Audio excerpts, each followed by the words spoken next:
Hey guys, this is Garrett Wong, also known as Ensign Harry Kim from Star Trek Voyager, and you're watching Astronomy Live. T-minus 10, 9, 8, 7, 6, 5, 4, 3, 2, 1, 0. Stop.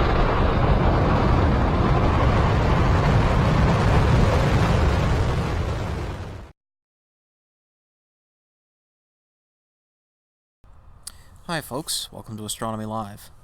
Tonight we're going to be webcasting the Horsehead Nebula, or at least attempting to.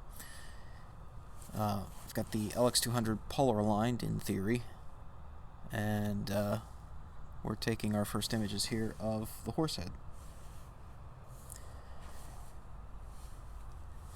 Now the trick is, the scope has given me a number of technical issues tonight that may impact the quality of the imaging, hopefully not too badly, but the polar alignment was a bit of a Frankenstein polar alignment. The power to the scope was shut off twice in the middle of the alignment. The first time was accidental, and I'm not entirely sure what caused it. The second time was deliberate. To try to get the polar alignment back on course, I reinitialized the motors after sinking on the approximate location of Polaris and having it slew back to 0 degrees declination to reinitialize the scope. Unfortunately, this creates a bit of a problem because the scope's BIOS battery seems to be dying. At least I think that's the reason for the symptoms I'm now experiencing. Tonight when I turned on the telescope for the first time, it totally forgot where it was. It forgot the sights. Now, it doesn't have GPS, but it does have a memory bank on it that is supposed to remember up to, 4 or 5, 3 or 4 at least, user-defined sites. And it totally forgot all of them. That's a sign, that's a good warning sign that your BIOS battery is dying on your LX200 Classic. At least I hope that's all it is. Now, I turned it off again and turned it back on, and it appeared to be even more wiped. But then I turned it on a third time, and it seemed like everything came back, which is a bit mysterious and a little concerning. I don't know why the memory would suddenly come back when it was already lost. But even when it comes back partially, it's mostly garbled. So when the scope shut off in the middle of my alignment, it thought it knew where it was, and then when I turned it back on, it now thought it was 77 degrees north latitude, which is obviously not where I'm located. It scrambled virtually every definable memory in the computer of the telescope. So, for example, this creates problems with things like periodic error correction. The scope has what is known as permanent periodic error correction, and the screensaver on the computer just turned on. That's not good. Gotta turn that off. Okay, stand by a second. Sorry about this. I'm going to turn that off for a second.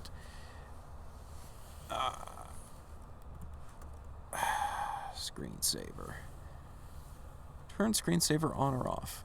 Yeah, sorry, I'm not going to show you guys my computer just in case my name pops up or any of my location information. How about screensaver none? Let's try that. Yeah, let's do that. Okay, now we're back in business. So, yeah, the permanent periodic error correction is a setting on the telescope that you can train the drives of the telescope to compensate for their own imperfections. The drives of the telescope are not perfectly circular. This is a high-end but still consumer-grade telescope, and so the drives are not manufactured to perfect circularity. And so that slight out-of-roundness in how they were manufactured results in the drives sometimes turning a little faster than they should or a little slower than they should. On average, if you're perfectly polar aligned, it should all average out, but the stars will appear to drift a little one way and then a little another way as the drives turn slightly out of round. So to compensate for this, one of the things that's built into this telescope is what is called permanent periodic error correction, where you train the drives to correct for their own error, where they will speed up when they should in order to correct for traveling too slow, and they will slow down a little bit to correct for traveling too fast. You have to manually train that.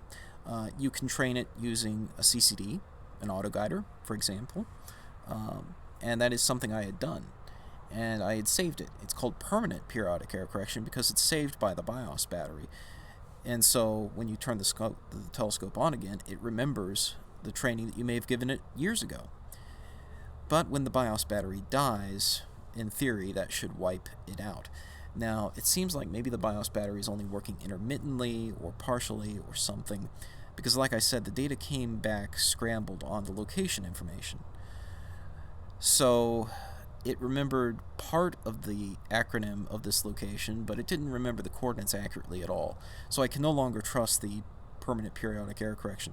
The backlash setting is another trainable setting for the drives. The drives have backlash, which is basically slop. You can think of it as you got to take out the slack in the drive when you reverse directions. You can train it how hard it needs to work to take out the slack, and I had done that and programmed it in there. The number I had in there wasn't perfect, but it was better than nothing. Unfortunately, that number was totally goofed up and way too high. And so the drives overcompensated for the backlash dramatically. And this led to problems with things like trying to auto-guide. Because when the auto-guider engages, it will use that backlash setting that's on the telescope. And so the auto-guider kept overshooting the star because the backlash setting was way too high. So I can't trust the backlash setting, and I definitely can't trust the permanent periodic error correction, so I had to zero those values out. So the drives have completely forgotten how to compensate for the periodic error, and they've completely forgotten how to compensate for the backlash. So in theory, the scope should be tracking way worse tonight than it would on any other night, because it's forgotten all the training I've given it years ago. So that's not ideal, obviously, and I'm not really feeling inclined to retrain everything because there's not much point. If the scope turns off again, it's going to forget everything. That's what happens when your BIOS battery dies. Now I'm hoping it's only a BIOS battery problem, because if it's not, that is an indication the motherboard is dying or maybe something's wrong with the power panel. Good news is I have spares for both, so even in the worst case scenario, I can still fix it. I just have to go home and get the spares and put those in the telescope. I'm hoping that's not the case, in part because I'm planning to be filming the CRS-19 launch if it goes off on time on Wednesday. So stay tuned for that. I'll upload the footage at some point thereafter.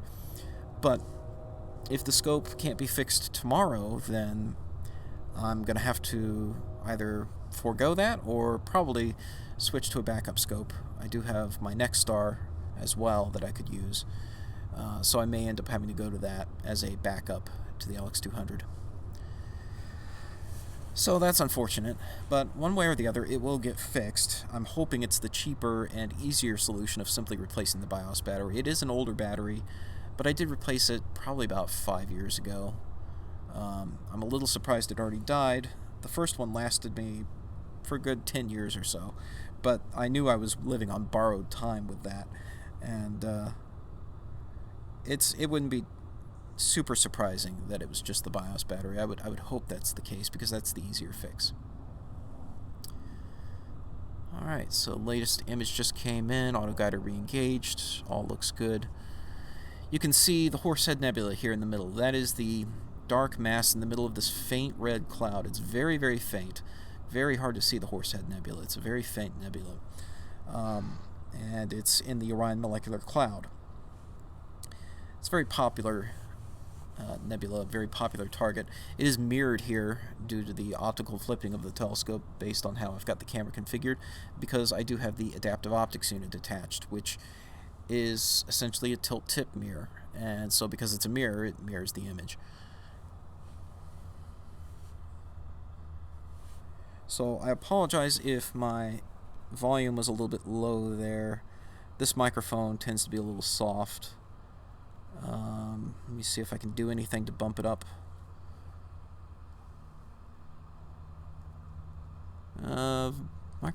microphone volume is at max. I can maybe overcrank it. I don't know if this does anything in OBS, but I'm gonna bump it up to 150% volume on the microphone. I don't know if that actually has an effect or not under advanced audio properties, but I'll give that a try.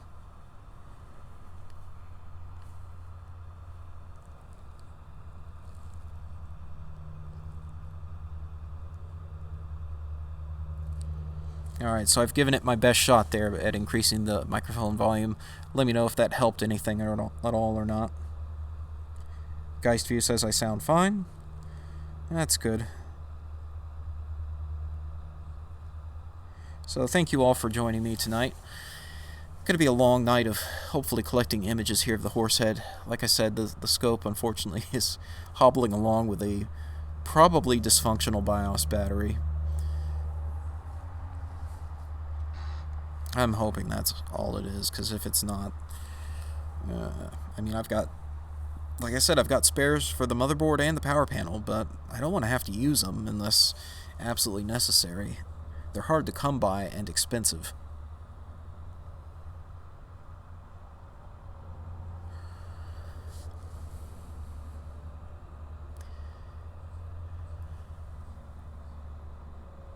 So you can very faintly see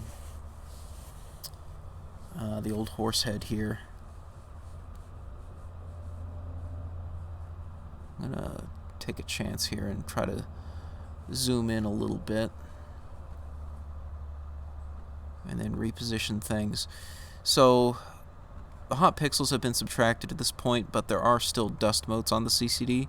Those are the donut-shaped dark circles you see in the image. Those will be corrected in the end by flat field subtraction.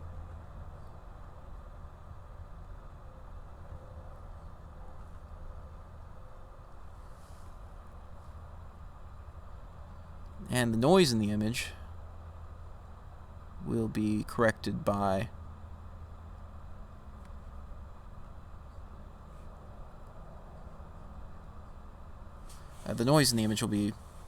basically assisted by stacking multiple images. So because it is a very faint nebula, and really it's a dark nebula on top of a hydrogen alpha emission, you really want to collect as much light on it as possible to make a good image. So you can just see a grainy sort of outline here in the middle of this red glow, and that is the Horsehead. But to really reveal the detail, we'll have to stack multiple images.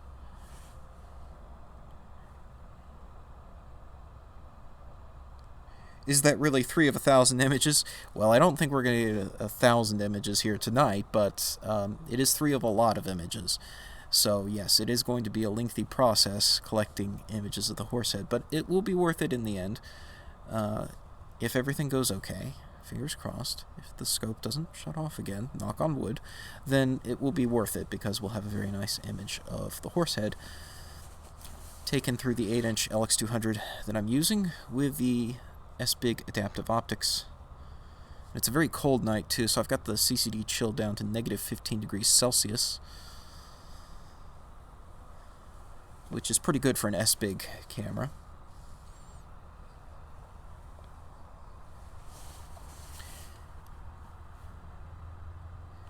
And because I've got a second laptop here that I'm actually doing the streaming with, and because of how I've set it up,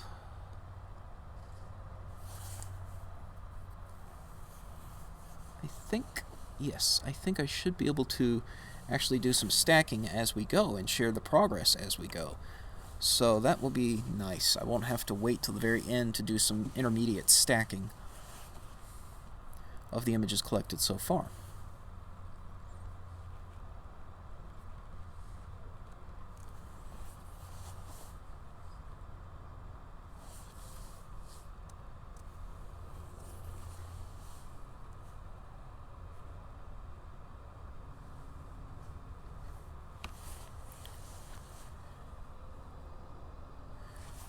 So I'm saving the images to my Microsoft OneDrive. No, I'm not getting kickbacks from Microsoft for saying that, but it is handy because I can instantly share the image files across my laptops here. and hopefully get some stacking going on so we can reveal some detail. Now, I don't really have flat fields collected yet, but I may try to use the flat fields from my previous Deep Sky show, or the last time I used this SBIG camera, which was a month ago, for Comet Borisov. So I'm going to see if I can grab those flat field images from a month ago.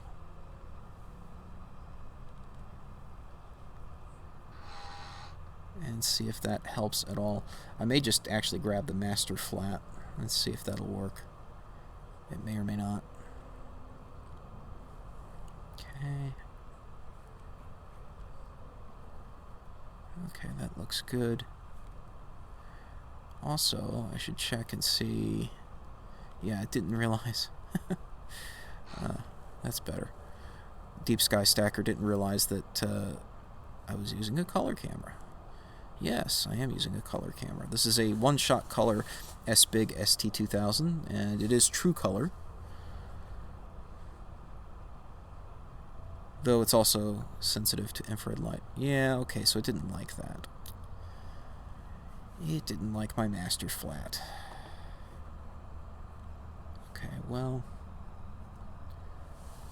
in any case, I can just grab some flat field files from my previous imaging session.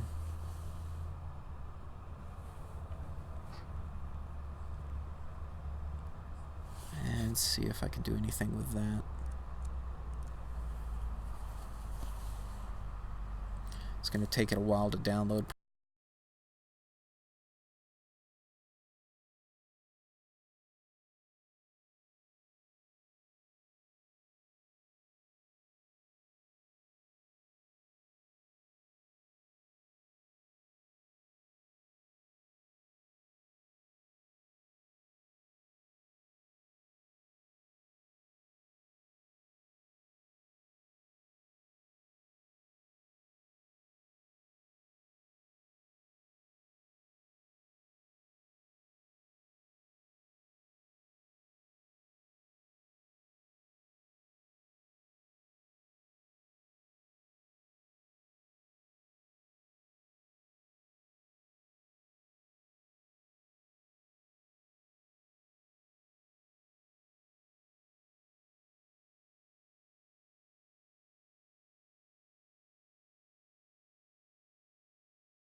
Check. Audio? Okay, there's audio on this mic. Probably way too loud. What is going on there? Okay, let me try something here. Sorry, stand by.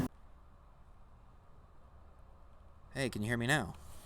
Okay, I don't know why the audio went out. I see that. I thought it was just a temporary problem from copying a ton of files over the network, but somehow OBS lost control of the blue snowball. I'm not sure why. I don't know what I opened up or did that caused it to do that, but audio should be back now. Yeah. Thanks, guys. Thanks for letting me know. I don't know why it did that. That's most peculiar. I thought it was just a streaming issue at first, that I had copied over all the flat field files from my previous Comet Borsov imaging session onto the computer, the same computer that's doing the streaming, so I thought it was just like a buffering issue, but it wasn't. It somehow lost control of the blue snowball. So, that's strange. Sorry about that. Hope it doesn't happen again. Still got audio? Still got audio. Yeah, it's not Deep Sky Stacker. I don't know what caused that. Okay. Well, let me stack the first 4 images we've collected so far.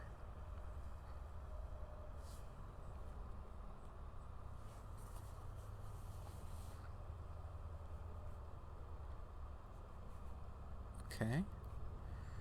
And I'm just going to do a quick stack on this. Oh, it says they're not the same. What? Oh, I know what the problem is. Oh, that's a problem. Okay. I forgot. Comet Borsov, when I did that, that was 2x2 binning. I had binned the images 2x2, cutting the resolution in half. That means I can't use those images for calibrating tonight's images. It's basically not possible. I might have... Yes, I might have a flat field I can use from a previous imaging session over here. Let's try this one.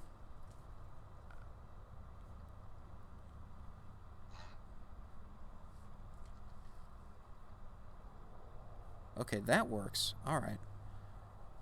So I went back to imaging session from September, and it liked that. I don't know that the flat field subtraction will be accurate enough, really. But we'll find out.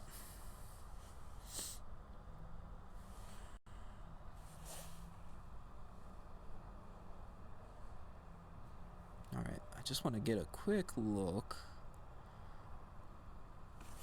Oh yeah. Well, that works. Okay, good. Seems like the flat field subtraction from September is good enough. Good enough. Okay.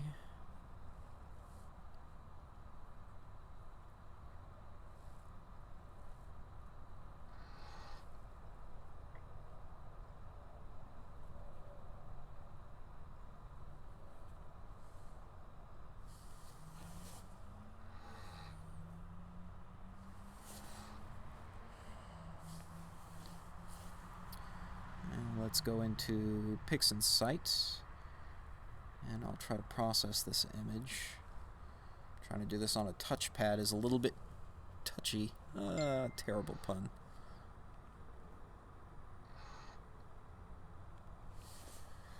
Okay, let's see what's going on.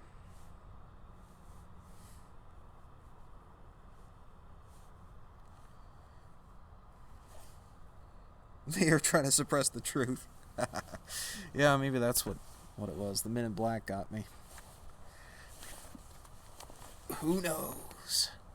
It's the aliens from the Horsehead Nebula. They don't like being spied on.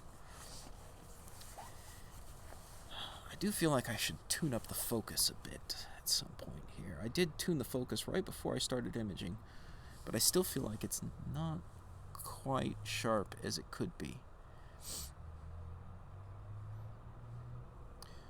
So after I process this first test stack, I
Okay, I don't know why it did it again, but it did it again. It totally did it again.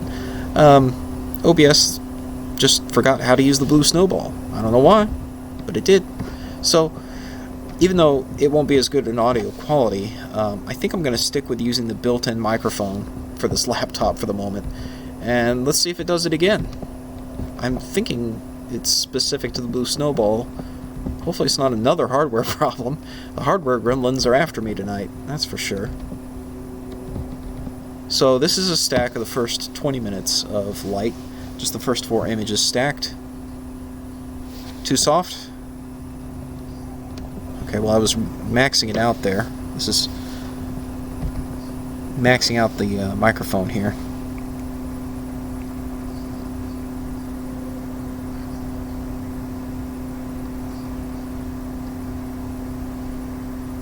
Yeah, let me know if this is too loud.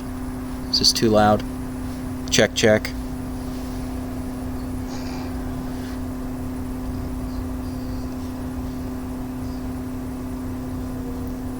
I don't know what is with all the hardware gremlins and glitches tonight. I apologize.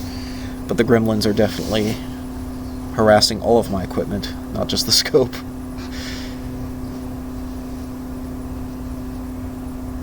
It's not been a smooth night for astrophotography, for sure.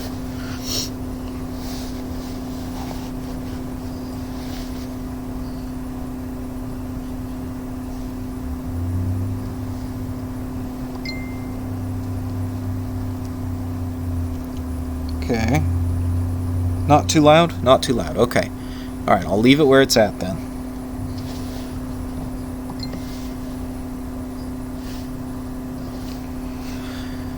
Okay, well, after this next image comes in, I'm going to pause the imaging in order to refocus the telescope.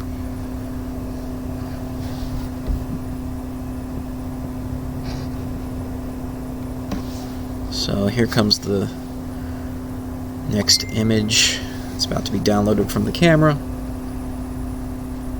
Whenever it decides 5 minutes is up.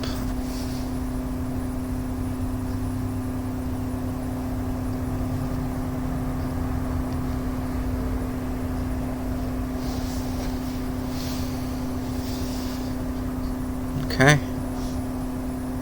There we go. Alright. I'm gonna abort. Stop auto-guiding. Okay, and I'm gonna bring the picture back up, so this is just the stack, so you guys can stare at that for a bit. And in the background I'm going to refocus the telescope.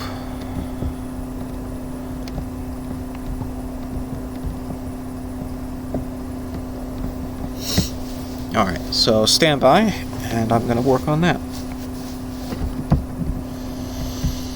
And though audio has been an issue tonight, and I'm probably not leaving well enough alone and taking chances here, I'm going to try to put on some Stellar Drone music. So, music tonight provided by Stellar Drone.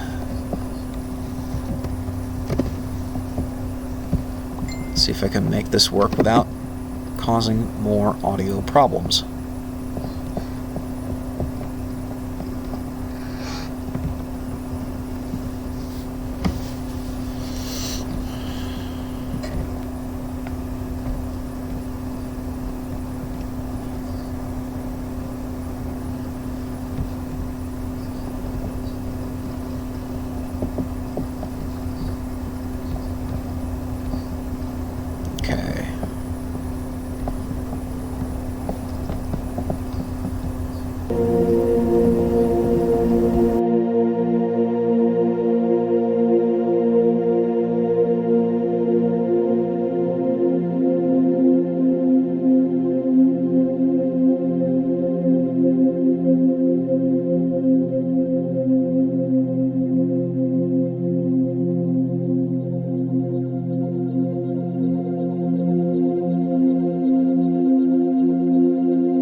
Alright, well, my suspicions were correct. I definitely needed to adjust the focus. So I tweaked the focus, and we're back on target now, re-imaging the Horsehead. Probably going to start the stack over, to be honest. But, hey, that's my fault. I should have tweaked the focus again when I got to the target. But, yeah, Geist, I added you as a mod, so you can now post your link.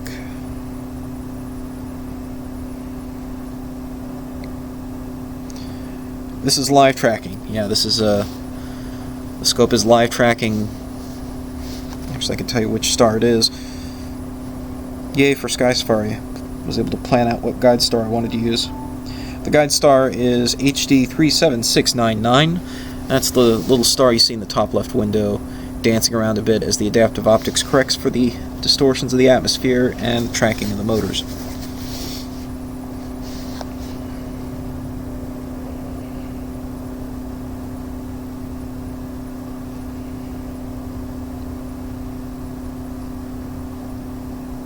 Thank you, Andrew.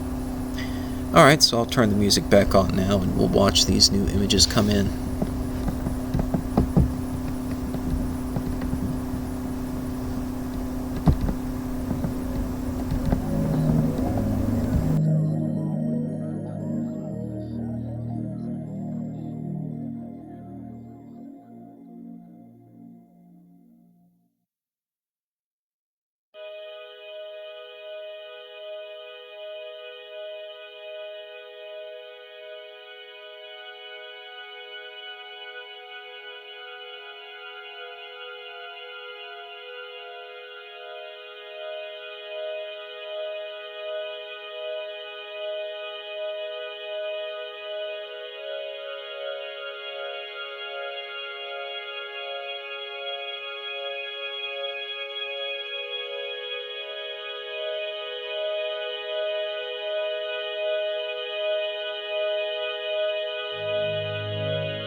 Hey folks, just to give you guys an update.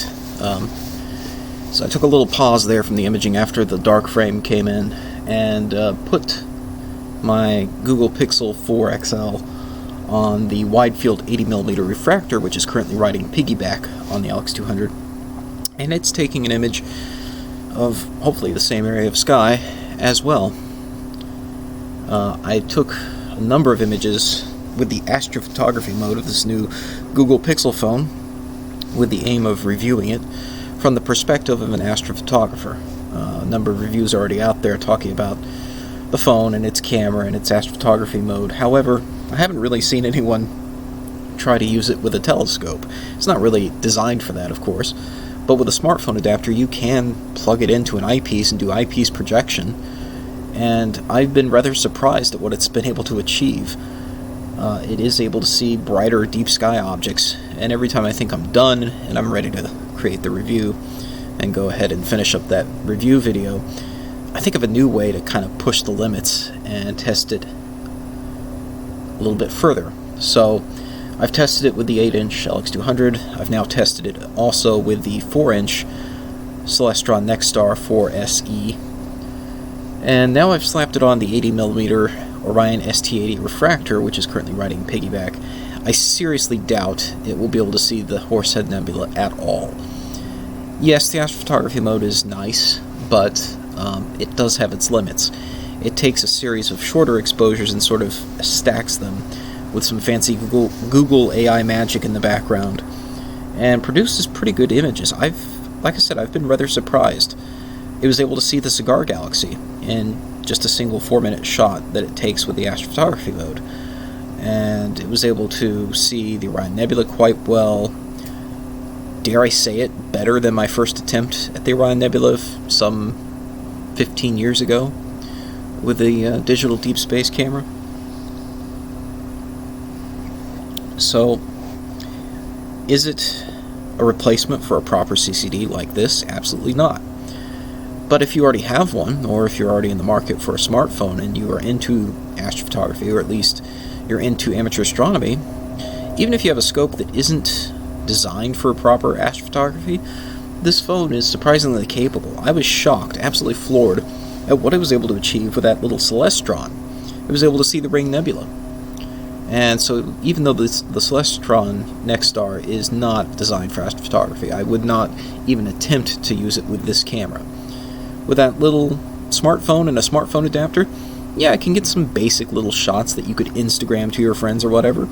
So even if you're not really interested in blowing tons of money on proper CCD equipment or a proper astrophotography rig, if you have a scope that can track the sky, even just in alt-az mode, that'll work fine for the short exposures that the phone uses, and it does a very good job at somehow automatically detecting which images are good, which images are not good, and sort of combining them in such a way that you really don't notice tracking deficiencies as easily as you would on a regular CCD.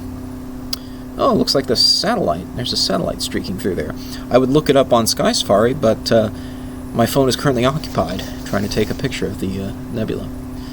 So, yeah, that's sort of a little summary and spoiler of the review that's coming, but I really do want you guys to see the images that it took and see how that looks, because I think you'll be as surprised as I was at what it's capable of doing with a simple smartphone adapter.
So I goofed up there. I took the smartphone out now that it's done taking its picture, and bumped the scope enough that I knocked the guide star clear out of the view, and it started chasing its own tail. But crisis averted. I got it back in view. So, resuming imaging.